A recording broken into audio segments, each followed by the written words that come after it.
You too. What's up, man? This is your guy Manny, Talking Sports with Manny YouTube channel. If you're new to the channel, please like, subscribe, please share, and always comment in the comment section so that way we can talk. I mean, I definitely love going back and forth with Washington football fans. So the Washington football team has finally officially released Morgan Moses as well as releasing Geron Christian. So when you look at Geron Christian, man, he was drafted for the football team in 2018 in the third round, pick 74.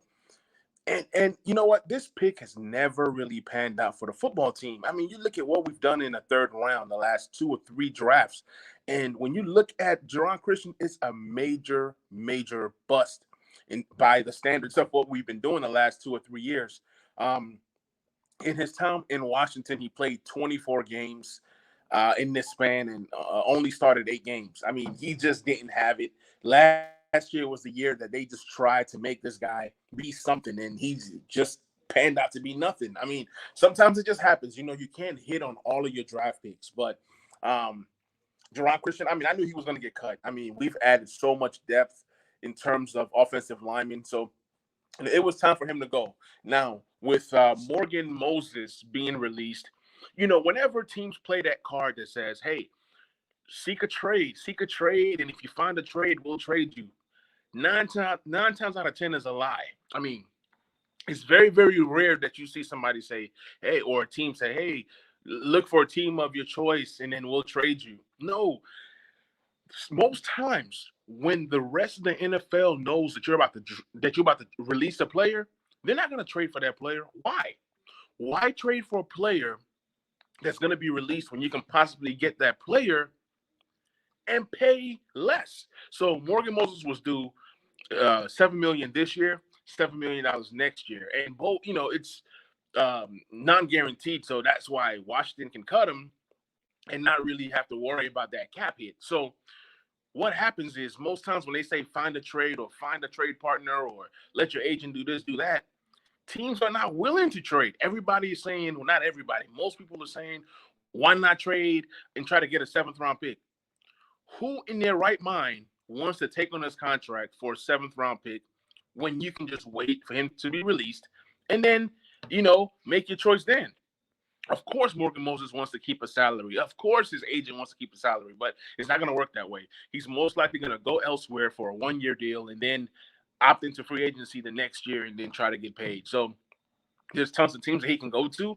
I can see him on a team like the Philadelphia Eagles. I can see him on a team like the Broncos. There are teams out there that are looking for a startable right tackle, and he's a pretty decent right tackle, regardless of what you may think. And he's also dependable. 96 straight starts. You can't beat that. So he's gonna find a job. But I got a tweet from Ben Standig, and I'm gonna find that tweet. It's pretty much explaining how much money we just saved on this deal. So the tweet reads: Washington saves 8.65 million towards the salary cap by releasing Morgan Moses. So Morgan Moses, we saved 7.73 million, and then Geron Christian cutting him saved us 920K. So when you combine it, that's where you get that 8.65 million savings towards the cap. So now our cap number is roughly around $22.6 million available to use. So that's decent money there rolling into next year. Obviously, if you go ahead and pay Jonathan Allen before training camp, like we all know that they are going to do, it's not a secret. We all know that the team wants to keep Jonathan Allen. Jonathan Allen wants to stay here. It's just all a matter of getting the deal done. So with this happening now, it's just it has just expedited like what's going to happen. So the Jonathan Allen deal is going to get done before training camp. We all know that. Morgan Moses is gone. Geron Christian is gone. And those are the two last tackles remaining in the pre-Ron Rivera era. So now that Ron Rivera is here, he's gotten rid of the players that he doesn't want. And he's going to move forward with a whole new culture, and he's going to save the team money. So he's all about bargain savings. We already see that. He's all about drafting his guys and building his culture.